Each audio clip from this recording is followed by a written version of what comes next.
Namaste everyone. Welcome to Advaita Vedanta Satsang House.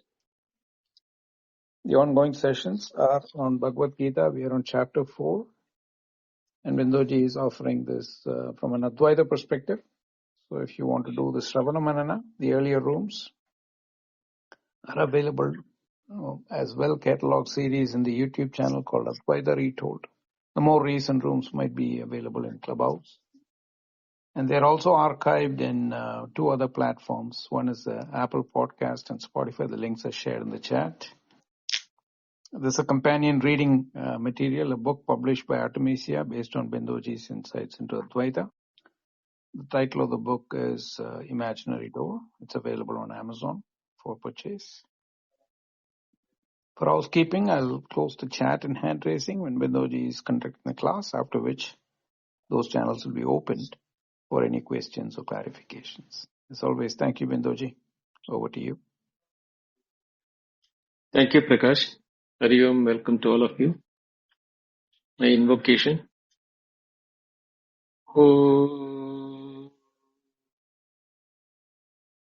Namo Brahmadibhyo Brahma Vidya Sampradaya Kartribhyo Vamshi Rishibhyo Mahadbhyo Namo Gurubhyaha Shruti Smriti Purananam Alayam Karunalayam Namami Bhagavad Padam Shankaram Loga Shankaram Shankaracharyam Keshavam Badarayanam Sutrabhashi Kritau Vande Bhagavantau Punah Punaha Ishvaro Guru Ratmeti Murti Beda Vibhagine Vyomavat Vyapta Dehaya Dakshinamurtaye Namaha. Om Shri Gurubhyo Namaha. The Gita Dhyana Shlokam. Yam Brahma Varunendra Rudra Marutaha Stundvandya Divye Stavai Vedai Sangapada Panishadai Gayandiyam Samaga Dhyanavastita Tadgatena Manasa Pashyandiyam Yogino Yasyandam na Vidussura Suragana Devaya Tasmai Namaha Devaya Tasmai Namaha Devaya Tasmai Namaha. Oh. We are in the 6th chapter of Gita and continuing from last class. Just to recap the last verse which we have done. Yadahi na indriyarteshu na karmasu anushajyate sarvasankalpa sannyasi yogaruda tadavchate. Yada na indriyarteshu cha na karmasu. When not in sense gratification, also not in activities, fruitive activities where halaicha is there. So karmasu is to be taken as fruitive activities or where the fruit of action is expected. Na anushajyate means does not engage in these two things. That is the indriya gratification and the fructifying activities. Tada saha sarva sankalpa sannyasi yoga rudha uchyate. At that time, tada sarva sankalpa sannyasi, one who has renounced all sankalpas, means thoughts, feelings and emotions regarding the indriyarteshu and the fruits of the karmas. Also, in the ajnana samshaya viparya activities. So, sarva sankalpa sannyasi is the one. Doesn't mean he doesn't have any sankalpa. He definitely will have sankalpa. Sankalpa there at that time is abidance in Atman. Tada sa yogaruda uchyate. At that time he is called yogaruda, who has ascended to the state of yukta, means one who is abiding in the Atma.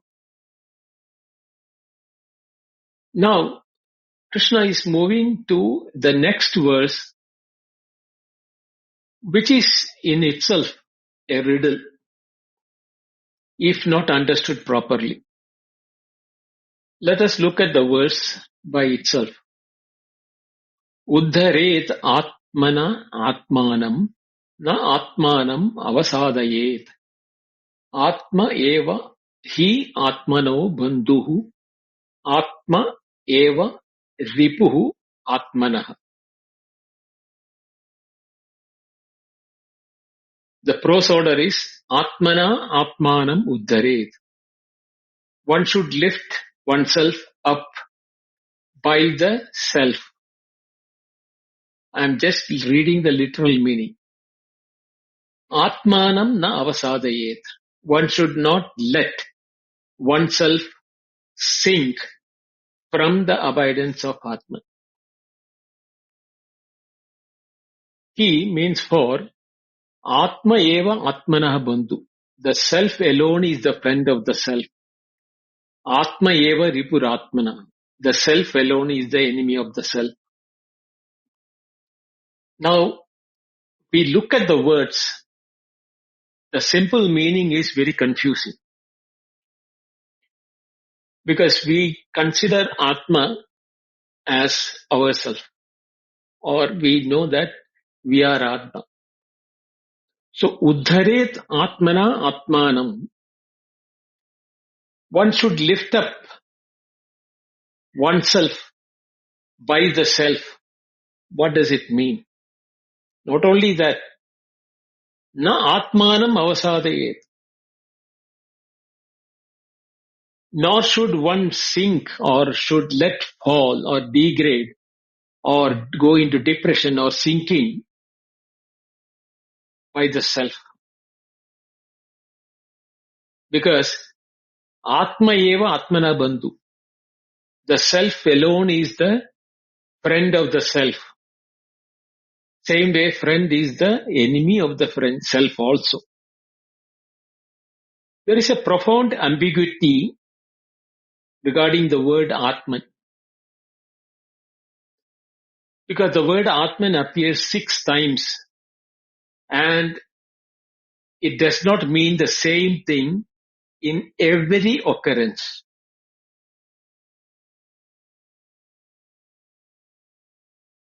The verse is constructed upon a klesha, means deliberate equivocation. That is not a flow, but a very philosophical engine of teaching. That is why this verse is very important, at the same time hard to, decode it. Let us look how Shankaracharya is handling this. He identifies Atman at 2 levels. At the lower level as Jivatma or Kshetrajna, or the one who is embodied, the conditioned self, is the Andakarana identified ego, or the Ahankara, or the empirical person who is subjected to choices, habits, bondage, etc. That means what we are presently ourselves. Then there is a higher level of Atman, which is a Paramatman or pure Atman.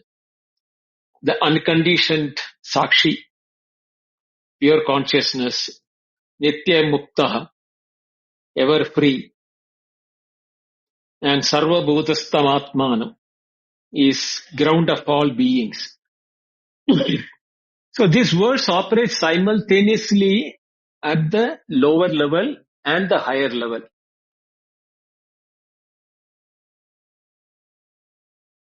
This double operation is precisely the depth of Advaita. No other philosophy can explain this verse in a better way. When we say Atma eva Atmanau Bandhu, Atma eva Ripuratmana. Now, some of the words need to be analyzed. uddharet is a ethical injunction. Vidyartaka means it says a vidhi, not a mere possibility but a kartavya, as a duty to oneself. Because the next two words are Atmana Atmanam. There are two Atma in that. Atmana Atmanam. So Atmana is an instrumental usage by the self. The reflective construction that signals no external agent is available or necessary for the activities. Because which was the vidhi uddharet. For upliftment or for emancipation, saving oneself or lifting up oneself. No external agent is available. It is not that you should not take or you should not go to a guru, you should not go to a deity or things like that. Krishna very clearly says, Atmana Atmanam. You have to do it yourself. Avasadhayet is another verb.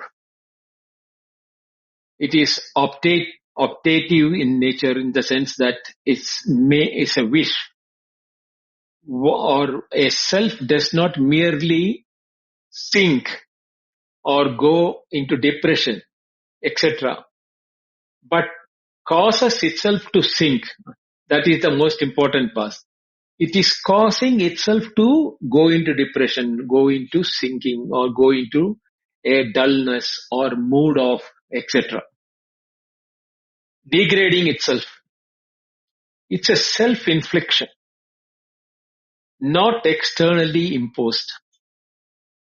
All places where you have a feeling negativity is happening,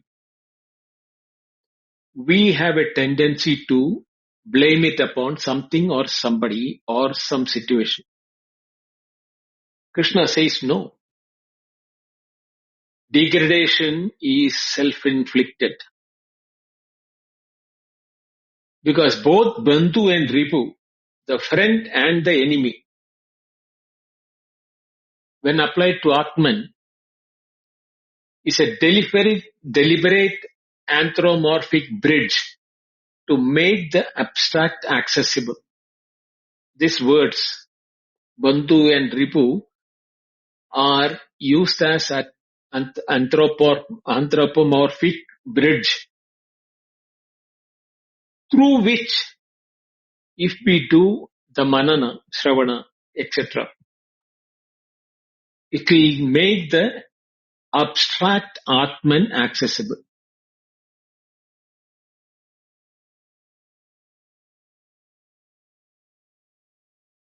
The primary reading, empirical self as agent and patient, is how the Bhashya is addressing it. At the first level of the reading, Atmana, the instrumental word of Atma, as the Buddhi Yukta empirical self, or the self equipped with the discriminative intelligence, Viveka and Vairagya. And Atmanam, the accusative case, as the same self, insofar as it is subject to the pull of Sankalpa, Vishayasakti and Pramada, carelessness, etc.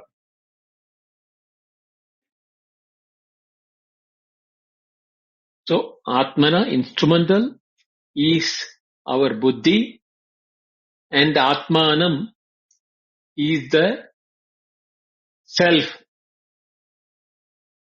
which is getting pulled in with Sankalpa, Vishayasakti, etc. When he say Atmaha, Atmano Bandhu, you are your own rescuer. No external guru, deity, ritual can substitute for the inner act of self-elevation. Does it mean we don't need a guru or scripture or a deity, etc.? No. Guru points or the Shastra or the Upanishad illuminates. But the actual work of uplifting, turning oneself inward, or the refusal to get deluded must be done by himself through his antakarana. Because Atmana, the instrumental word when it was used, it is referring to the antakarana which is now equipped with the viveka vairagya, etc.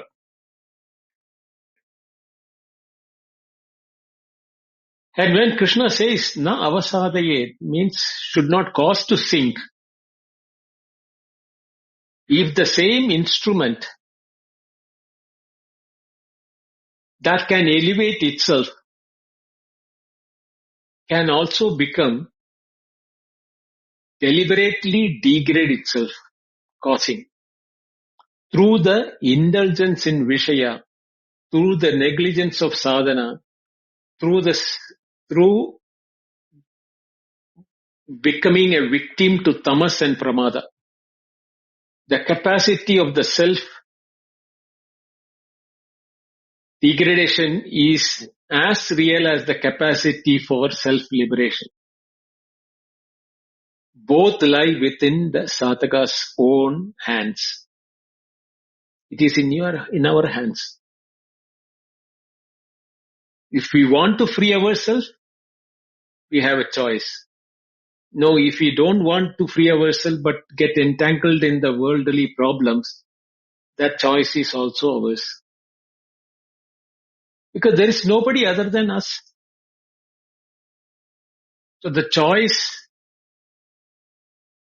which way we should proceed, is also a choice to us. So when the Kathopanishad said, Parang Pasyadi Nandaratman, the sense organs are looking outwardly for the worldly objects, Vishaya Sakti.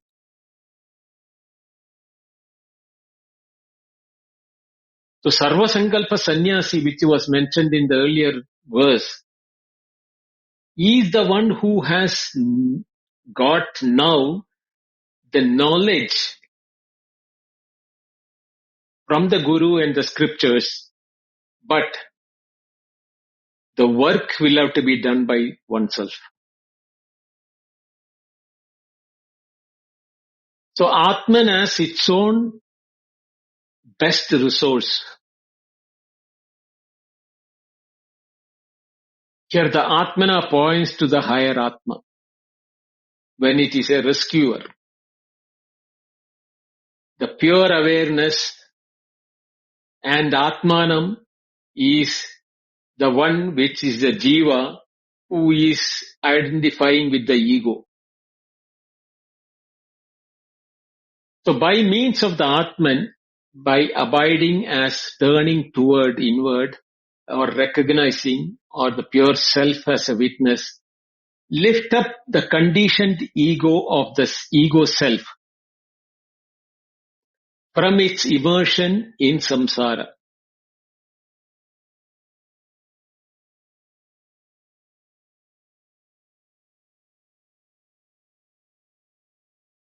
The Advaitic reading of Uddharena as a recognition of Atma Sakshatkara, that Uddharet is technically lifting up. But where is there lifting to up? There is nothing to lift up. It is not a 110-pound weight, body, mind or intellect or 200 pound. It is not like that. The self need to be lifted up means the self need to recognize, not mere ethical self-improvement, like becoming a Samaritan, being a, Sarvabhuta Hitairata, all those things which have been referred earlier, becoming a good human in the world. We are not talking about that stage here. The highest form of self-improvement is the self-elevation in the form of Atma Jnana. The recognition that the Sakshi Atman was never bound, never sank, never needed rescue. And the apparent bondage of the jiva was always a mithya. The superimposition on this pre-ground as Sakshi is what is required. So the friend and the foe, the two possibilities of self-realization. Shankaracharya reads the second half as the second line as an establishing universal principle for spiritual psychology. Atma eva atmano bandhu. Atma eva ripuratmana. There are the two words. There is the word he has repeated, Krishna has repeated the word eva. We'll come to see what is that. Why did he have to repeat the word eva? Atma eva means self alone. Atmano bandhu means the friend of the self. The self alone is the friend of the self. There is no other well-wisher, parent, teacher, king, deity, guru, because all are limited, partial and mortal beings. The immortality, the nityatva or the eternity, that is only the Atman, the true self,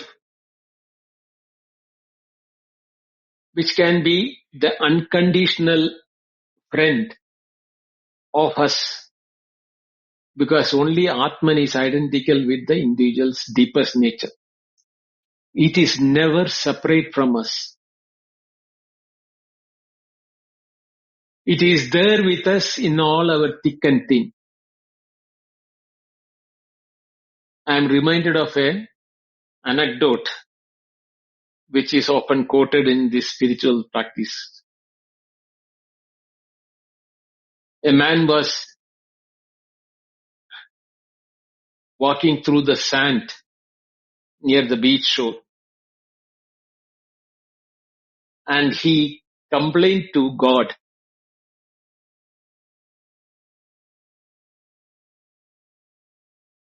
that, you are not there to help me in my troubling time. You are not there to, give me support and guidance in the, testing times.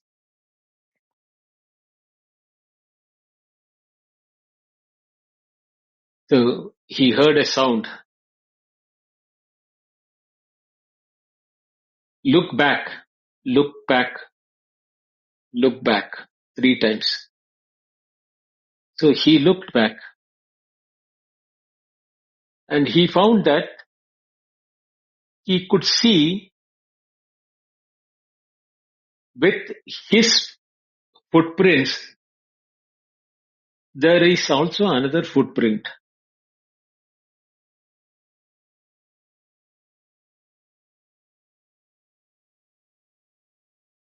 So he asked, what is that, the second footprint? Who is that along with me?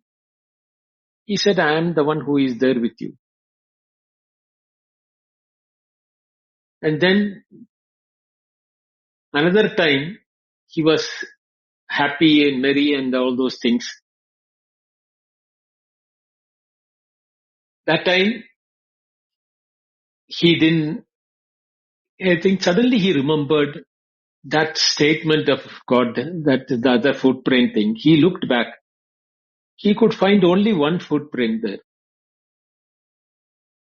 So he stopped, asked, when I am in good form, this thing, why there is only my footprint? The sound came and said that the footprint which is you are seeing is not your footprint, but it is my footprint. Why? Because why there is only your footprint, not mine? Because in the happiness, you forgot about myself and you thought you are walking. But I was the one who was walking, lifting you. And when I lifted you, you felt you were happy. And when you were not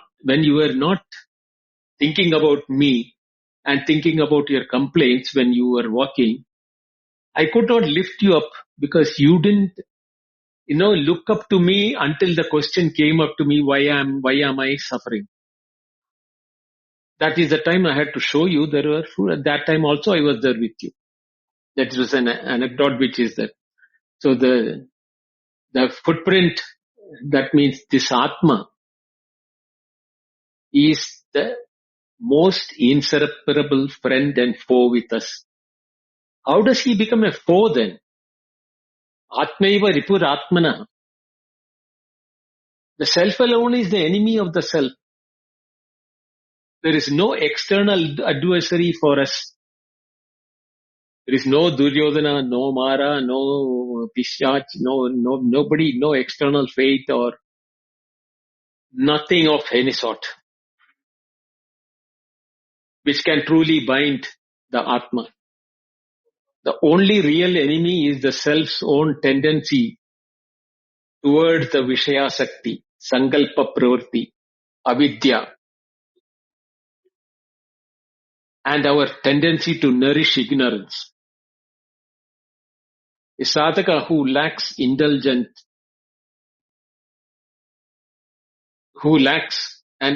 gets indulgent in the pramada, etc., he is his own worst enemy.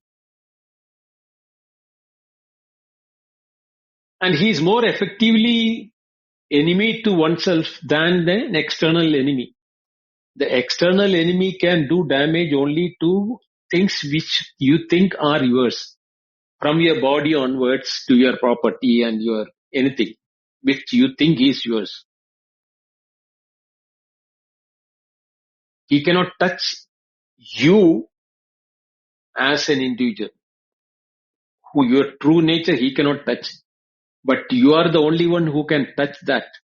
So if you don't be a friend to you, you are turning outward. Therefore, you are your own enemy.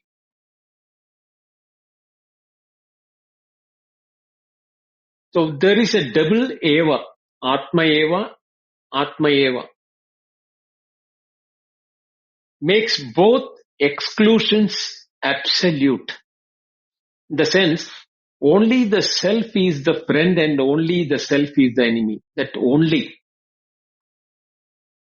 So therefore the entire drama of bandha and moksha, bondage and liberation, is an interior matter. There is no external things which are, you can say the samsara is external. The world is the reason why I am suffering. In everything you are finding a scapegoat in the world to blame it upon. But Krishna says, no, Atma eva ripuratmana.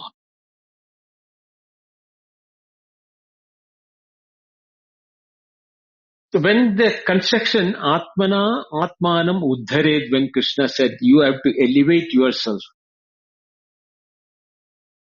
it has the philosophical seed that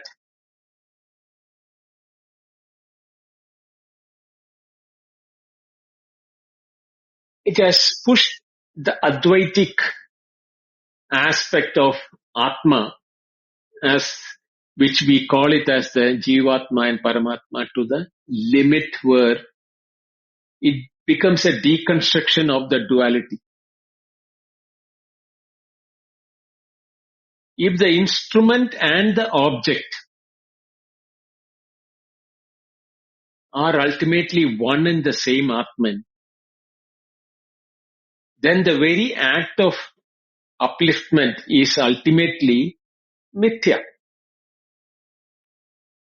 It is a provisional transaction within Vyavaharika realm. That means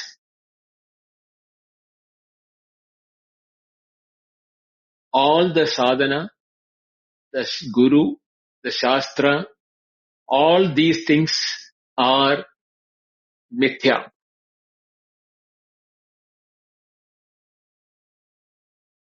Because none of them can touch you as Atman. Apart from Atman, there is nothing else.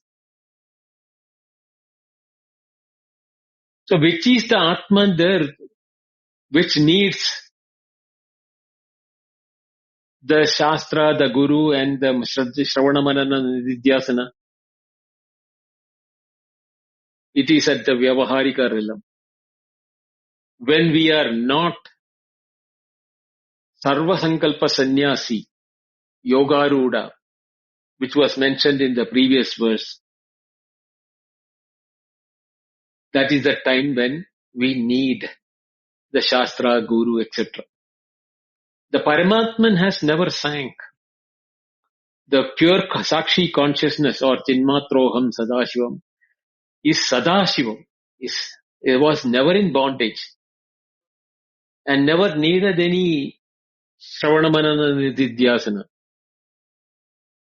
But the Uddharana or the upliftment is real and necessary when we are not identifying ourselves with the pure Sakshi consciousness at the Vyavaharika level.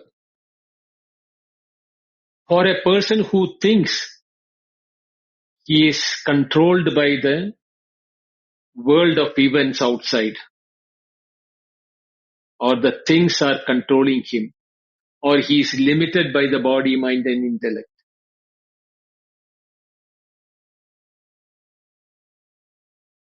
one who has not the capacity to see the Upanishadic statement, Yatra anyat pasyati anyat shrunodi anyat vijanati, the anyat, the otherness, if one experiences, he is bound by the otherness.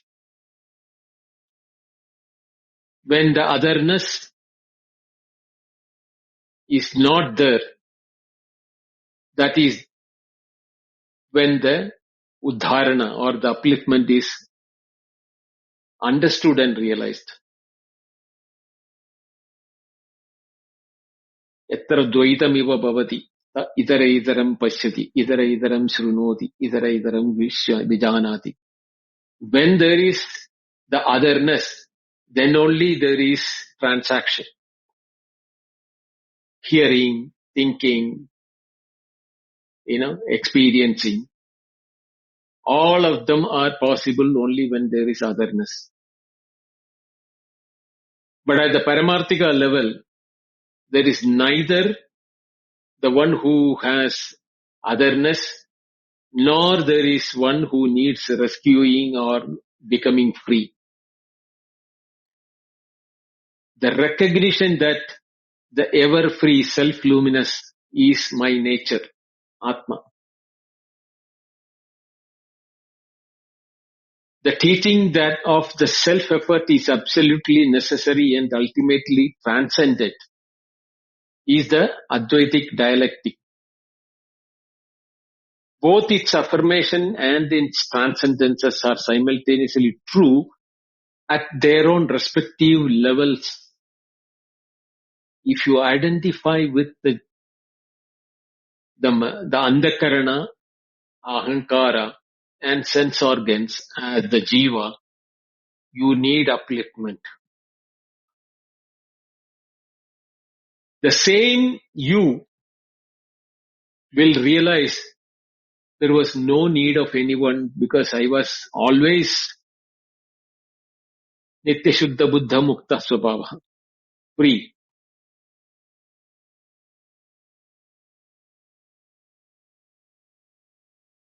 So the two functions of Bandhu and Ripu, friend and foe, are functions of avidya.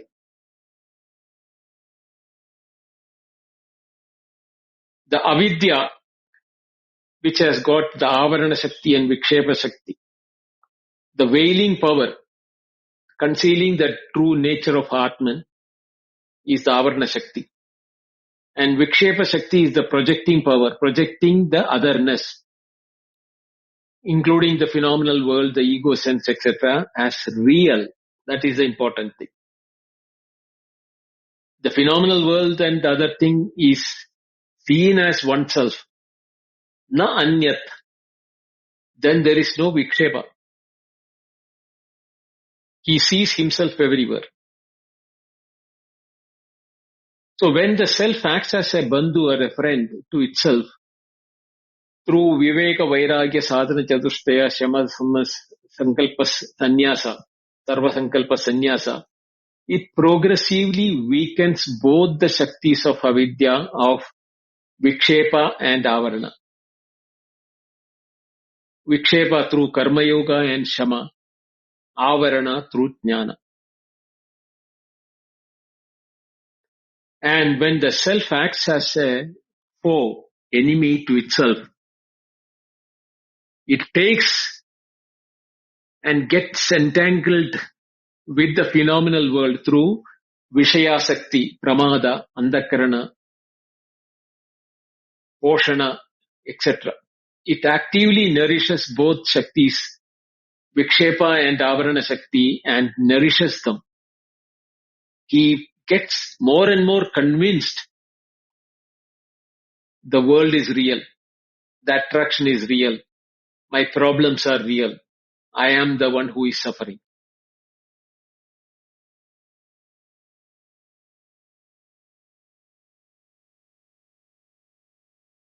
So, the radical interiority of Advaita, if one wants to know, there is no external refuge. Atmaiva Atmano Bandhu is the radical implication that Shankaracharya fully embraces. The absolute primacy of interior. There is ultimately no external activity, agent, deity, guru, ritual, grace, etc. from outside, which can liberate us. All external aids are upayas, provisional instruments to serve us to turn inward. And that when it does, he becomes a real bandhu. The guru's role in Advaita is precisely to the point to the disciple toward the Swatma Swarupa. But the journey has to be done by the disciple. Guru cannot give liberation. He can only remove the misconception of Ajnana Samshaya Viparya. And once the disciple recognizes the Atmaiva Atmano Bandhu, the Guru's external role is complete and no more needed. The disciple has turned to the only friend who has always been present with himself and always already identical with his own deepest being.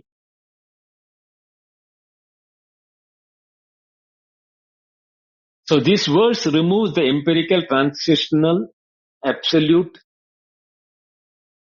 and registers the absolute simultaneously, which is why it's an inexhaustible depth and the applicability is important at every stage of the sadhana.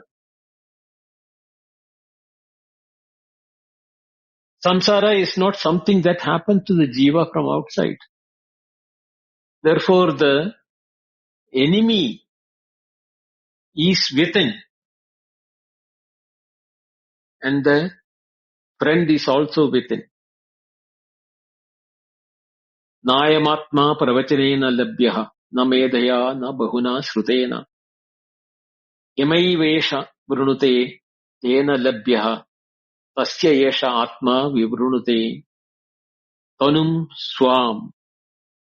This verse comes both in Mundaka Upanishad and Katha Upanishad. Atma tameva asho yameva asho vrunute. Atma vrunute tanum swam vrunute. Neither that is why na ayam atma pravachanena labhyaha na medaya bhuvana shrutena na guru na medha na intellect, no not by listening to discourse, nothing. Atmaiva bandhu atmanava atmaiva ripuratmana.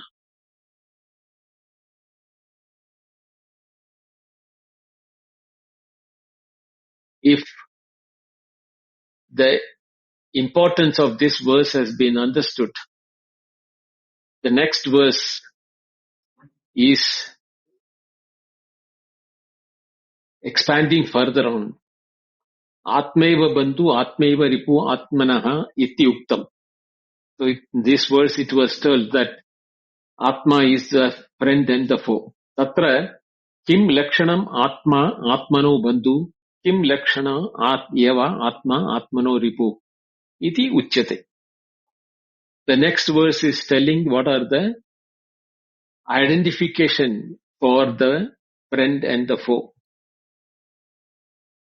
Bandhuratmana atmanastasya yenatmaiva atmana jitaha anatmastu anatmanastu shatrutve varteta atmaiva shatruvat.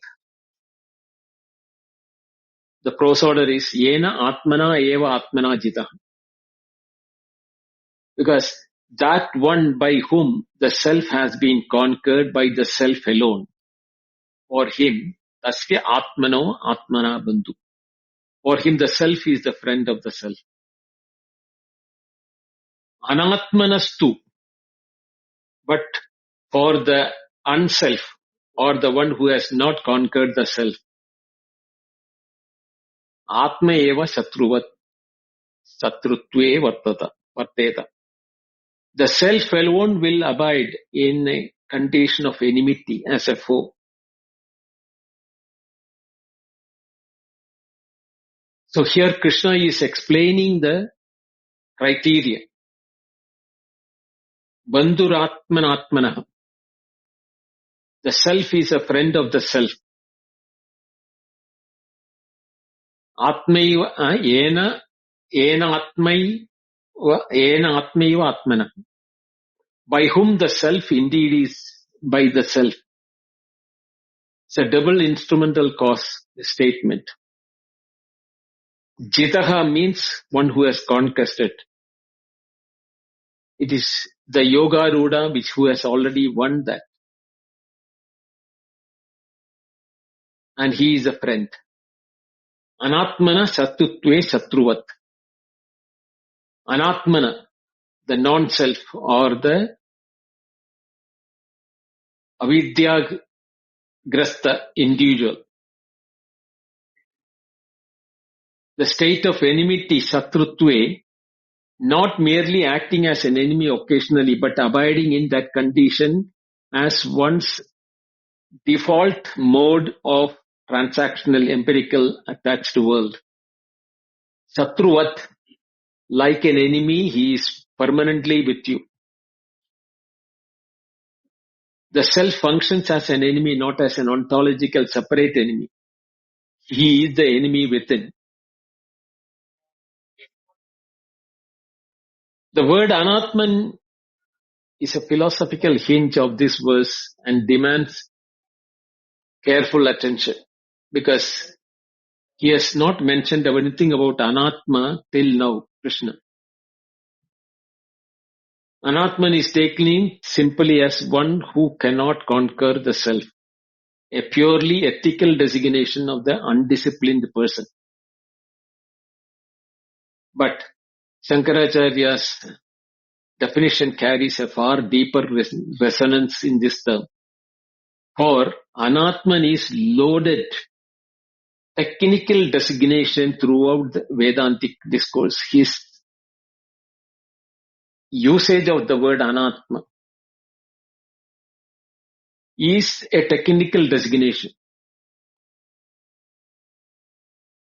for all our experiences, Vyavaharika. So when we look at the word Anatma, we can divide them as ethical, epistemological and ontological. Ethically, one who has not mastered the lower self,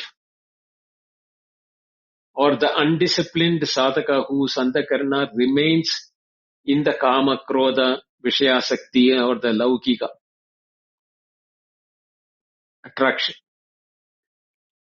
Sangat samjayate kama, kamat krodho vijayate, krodhat bhavati sammoha, sammohat smriti bhramshat buddhinasha, buddhinashat pranashyati. We studied this in the second chapter. So kama comes from the sangata. Sangat samjayate kama. A person who is undisciplined sadhaka remains under the Vishayasakti, not Sarvasankalpa Sannyasi. He is the one who is Anatman at the ethical level. In the epistemological level, Anatman as the one who misidentifies with the non-Atman, who take the body-mind complex, Dehamano Buddhi Sangata, to be the self. The one who superimposes selfhood upon what is in fact Anatman. The Panchakosha, Shariratraya, etc. Anatman as the one living in the false identification, which is our case. We are thinking we are the body, mind, intellect. Never been able to be free from this because our attachment to the antakarana, our abidance in the antakarana. We are not abiding in the self, our true nature. We are abiding in our antakarana all the time. Therefore, the antakarana abided person, sadhaka, becomes epistemologically the one who is the anatman.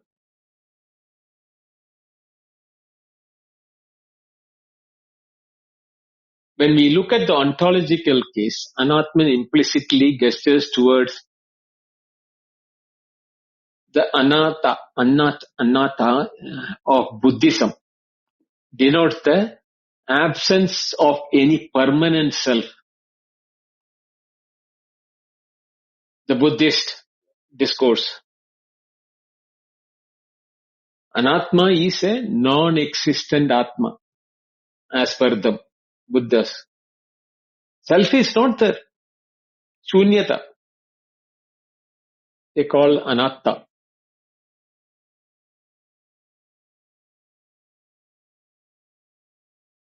What Buddhists call as anatman, as the ultimate truth, Advaita reclaims as precisely as the domain of avidya.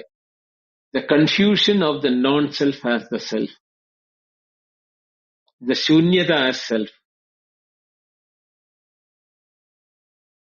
For Shankaracharya, anatman is jiva who has not yet recognized atman or atma swarupa.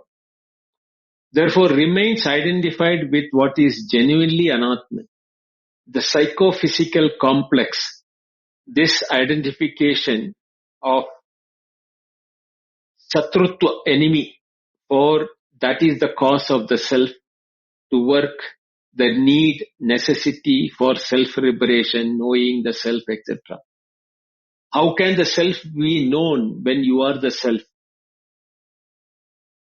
Vitnyadaram are kena vijaniyat. Who knows whom? When you do not know who you are, you have to know who you are. That time, you are the Anatman. So, Anatman is non-existent Atman. But imagine to be the reality. Through the body-mind-intellect complex and the empirical world. The person who is thus stuck with this Yena Atma Anatmana Jitaha. When the self has been conquered by the self,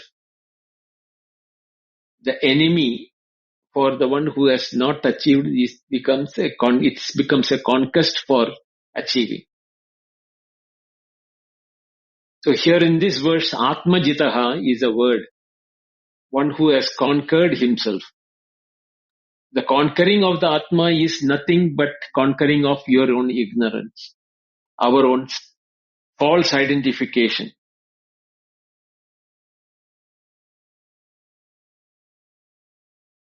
The lower self, the Antakarana, with its Kama, Krodha, Lobha, Maha, Moda, Malsadya, and its Sankalpa, Vikalpa movements in the Vishayasakti. When it is brought under the mastery of the higher self, the Buddhi, which is oriented towards until that time as the ego, is now oriented towards Atman. So the Vivekavan Sadhaka who discriminates the real from the unreal. Yad vyabhicharati tat asatyam. Whatever there is changing, all changes are in the realm of delusion avidya. The one who sees the change, who knows the change, he is changeless. Therefore, one who knows it is a jitaha, completed the conquest. This is not an ongoing struggle but an accomplished state. The Sarva Sankalpa Sannyasi or Yogaruda is the Jitatman here in this verse. One for whom the conquest is behind, not ahead. Because the Sarva Sankalpa Sannyasi has, by the very renunciation of the changing, has now conquested the lower self which is identifying with the changes to become the changeless who knows the changes. This conquest by the same Buddhi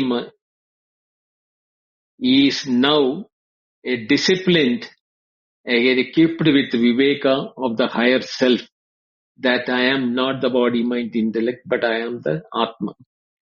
Aham Brahmasmi.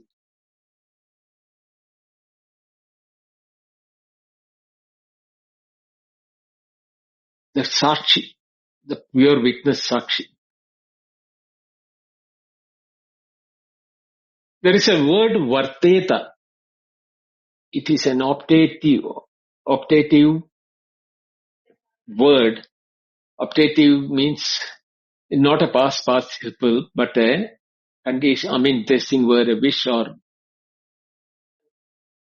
is used. This optative usage, Varteta, is common only in older languages of Greek and Sanskrit, etc. So why did that word was used because it was a special requirement in this condition. For the Anatman, the word, optative word, the enemy condition is not a completed event but an ongoing, abiding event. Satrutve varteta is the word used. Would remain in the condition of enmity. So the continuation, the unconquered self continuously, moment by moment, operates it against its own liberation. Through each of fresh sankalpa towards Vishaya, through each act of pramada, through each reinforcement of ahankara, what he is doing is remaining in the condition of enmity.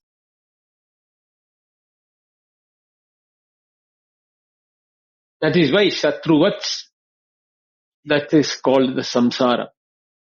The self-perpetuating process, not a punishment extremely imposed, but the condition of the jiva actively maintained through its own avidya.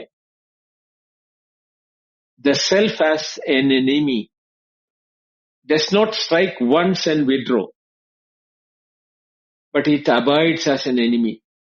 Satrutve varteta is the meaning of the abides in enmity. Continuously, structurally, as long as the conquest has not been achieved.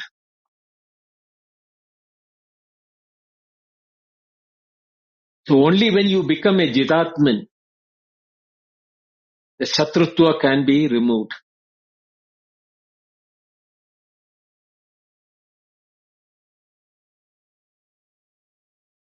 So the Bandhu and the Ripu of the previous verse are the same, but two faces of Maya or Avidya. Maya, Savarana Shakti, conceals Atman.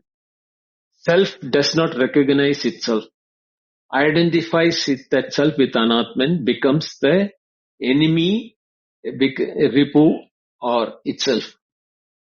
But Maya Savarana, when withdrawn through Jnana, it is the same Atman becomes self-luminous. Na tatro bhadina suryatarakam nema vidyuto bhanti kuto yamakti tameva bandham anubhadi sarva. The self becomes self-luminous. The self recognizes itself. The identification with Anatman cannot remain there forever. Therefore, the self revealed as a bandhu for itself. It's a theater or a movie or a drama by the Maya, playing as a Anatman and by Atman. Both the roles actually abides in the witness, who is never bound, never need liberation in the final meaning. He is a Nitya Muktaha in the Subhava. So this verse is the most radical interiorization of the spiritual problems we face. There is no external bondage, no external liberation, no external enemy, no external savior. No Jesus, no Krishna, no Allah can come and save us. The entire universe of bondage and freedom collapses into a single interior movement. Avrta chakshu amrutatvam ichchat. The self toward the self, or away from its own ignorance. Atmaiva atmano bandhu. It is not a consolation. It is the most demanding truth in all of the Vedanta.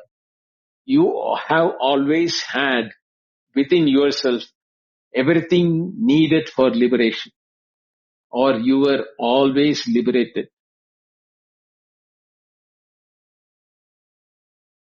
And everything needed to perpetuate with the bondage. It's also in your own control. The choice is ours, if it can be called a choice. The sadhana itself is the one which makes us Atmajitaha, Atma eva jitaha.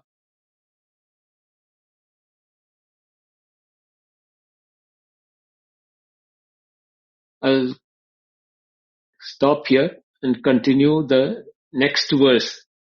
Jitatmanaha prashandasya paramatma samahitaha shitoshna sukha dukkeshu tada manapamanayoho.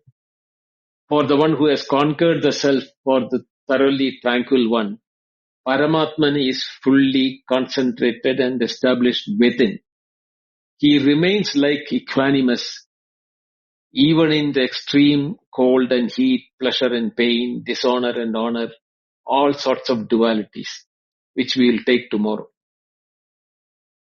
O Purnamada Purnamidam Purnat Purnamudachyate Purnasya Purnamadaya Purnameva Vasishyate. Om Shanti Shanti Shanti. Harihi Om. Shri Gurubhyo Namaha. Harihi Om. Thank you.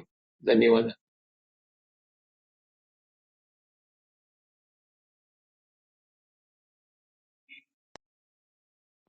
Thank you very much, Binduji. I've opened the chat and hand raising for any follow-up questions.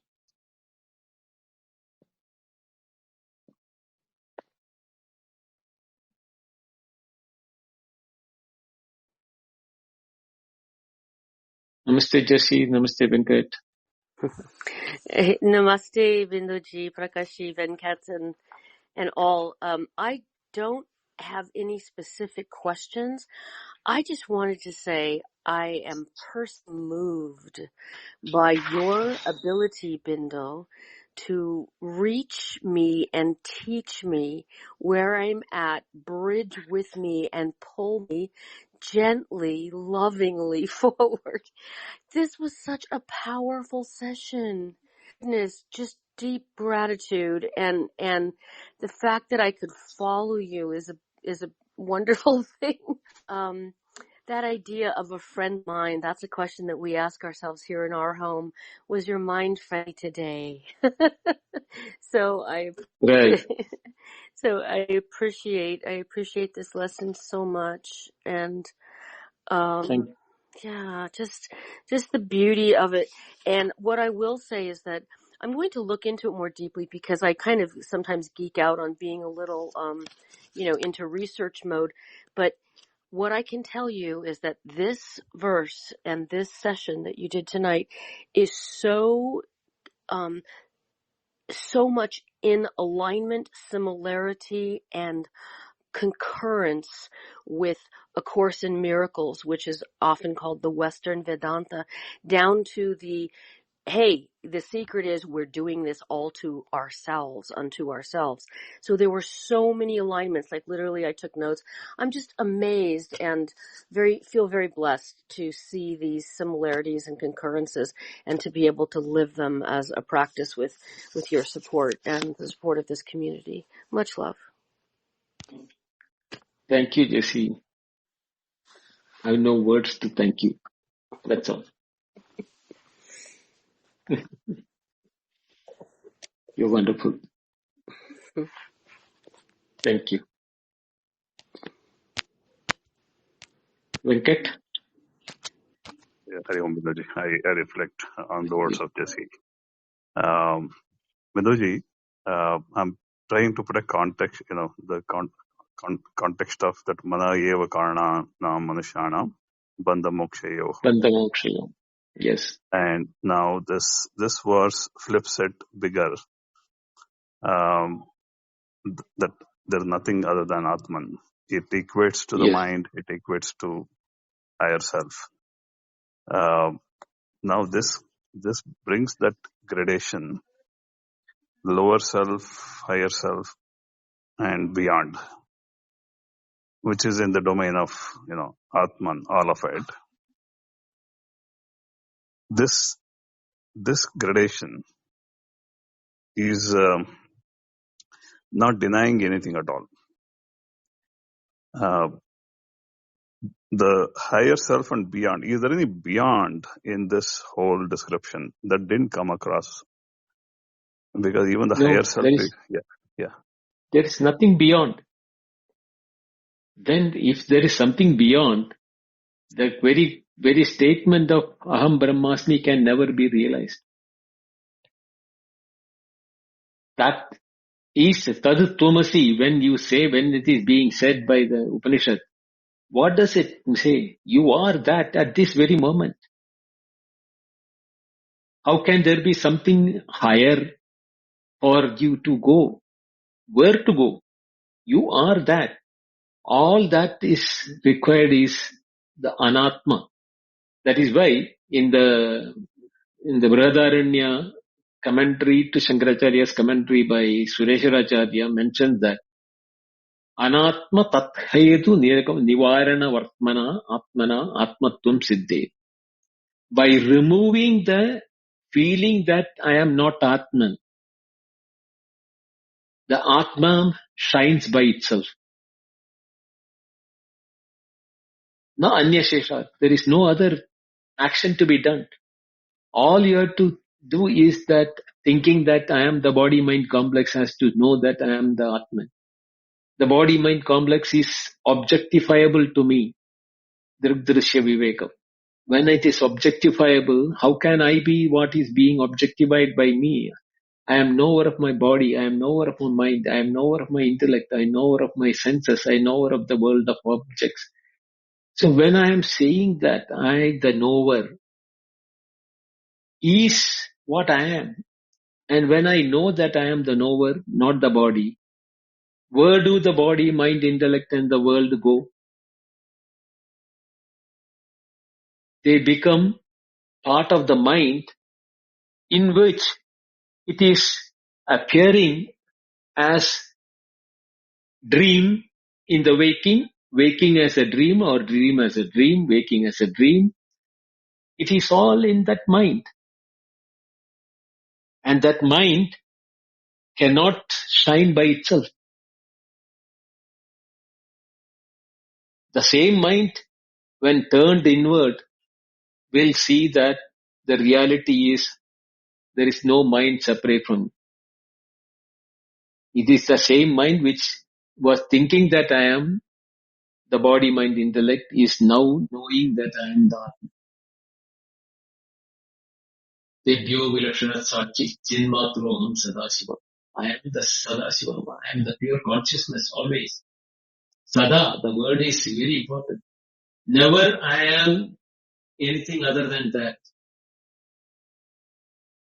So being Bindo, Venkat, Jesse or Prakash or anybody for that matter, do not change us from who we are. We are Atman. When Atman is waking, we identify through the mind as the body, mind, intellect and call Bindo, Venkat, Jesse, Prakash, etc. What happens to that mind when it cannot identify with the Bindo, Venkat, Prakash, everything and the dream, you become somebody else. The same mind. The mind didn't go anywhere. It is the same mind. Now it is not Venkat or Bindo. It is something else in the dream. Somebody else. How can it become somebody else? It is becoming somebody else because it is dropping the idea that I am Venkat or Bindu. And when that is dropped, we become somebody else. And then we say that in the waking we come back and we say that I had a dream. And that dream is not real. Who said the waking is real? The waking is also a similar experience like a dream. Because what is changing is being known by the changeless. That changeless is one who knows waking dream and deep sleep is happening, and I am the knower of the waking dream and deep sleep. I am neither the waker nor the dreamer nor the deep sleeper. Tebyo Virakshana Chitin Matru Hamsa. I am that pure consciousness.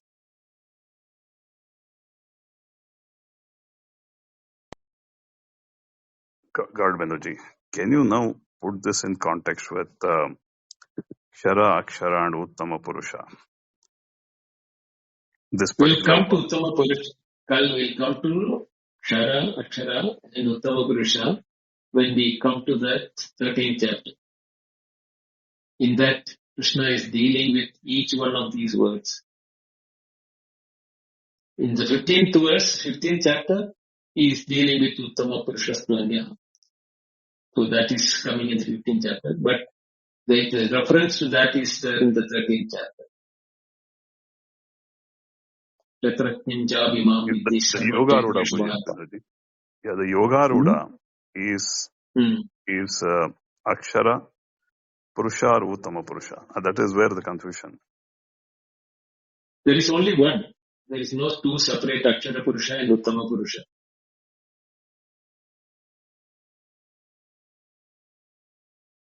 How can there be two? Same Akshara is called Uttama from explanation point of view. But reality there is only one. Yaya Aksharam Adhigamyate, with which the Akshara is known.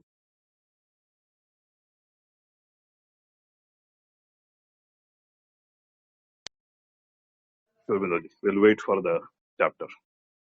Yep. Thank you, Venkat. Prakash, can we conclude? Yeah, we'll conclude. So thanks everyone for coming. And special thanks to Jesse and Venkati for coming up and asking and clarifying the questions. The replays again are available on in Clubhouse, the ones immediate ones, and the well catalog series is available on the YouTube channel.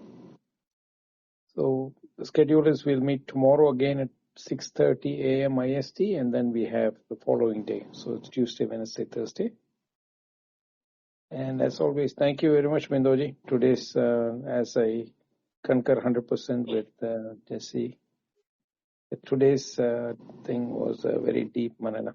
Thank you very much. Over to you. Thank you, Prakash. Thank you, Jesse and Venkat and all of you who have been listening. We'll continue our journey tomorrow, the next verse. Thank you. Thank you. you. Hari Om.